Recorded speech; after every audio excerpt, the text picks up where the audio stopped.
Hello, this is Samantha, and today I would like to talk about fraud and distant education learning, and specifically financial aid and refunds.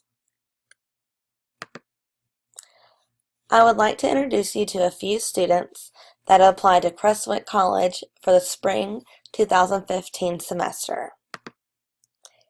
Here you will see Jimmy, Sarah, Sue, Hannah, and Brad, all new students applying to the college that were accepted. All 5 of these students were distant learners. For the first few weeks of their classes, they did the minimum work. A refund check was given to all 5 of these students after the census date, which is a drop-add period. Immediately after receiving the refund check, all 5 of these students dropped from all of their classes. So now, what has happened to the money? These students were straw students. They voluntarily gave personal information to a ringleader. Then the ringleader gives each person a little bit of that refund money in lieu of using their personal information. It turns out that 5 students is actually 1 ringleader. This is fraud. This is just an example of a scenario, but truly a common case that can happen to many higher education institutions all over the country and even the world. A fun fact. According to a 2013 report by the U.S. Department of Education Office of Inspector General, from 2009 to 2012, approximately 187 million of student aid has been lost due to fraud.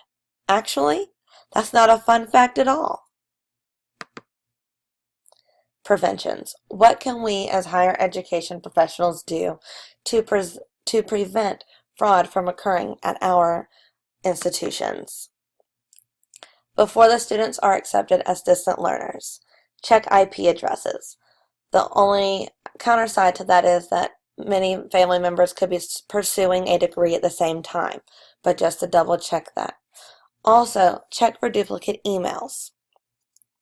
Then, require the distant education learners to meet in person and bring a valid form of identification. Some examples would be a license or passport.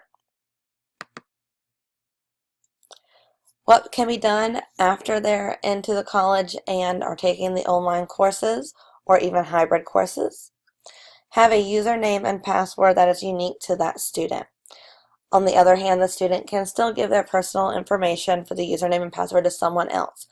But to take that a step further, something that they can do to actually, that they can actually make sure that the student is who they actually say they are. Facial recognition software, finger scanning, keystroke biometric technology, live student stream.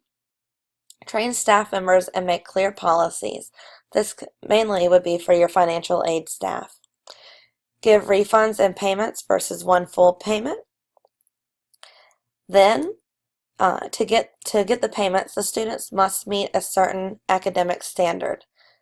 This is what Rio Saldo College has done. They've trained their staff members, given refunds and payments versus the one full lump sum, and then also they must meet a certain academic standard.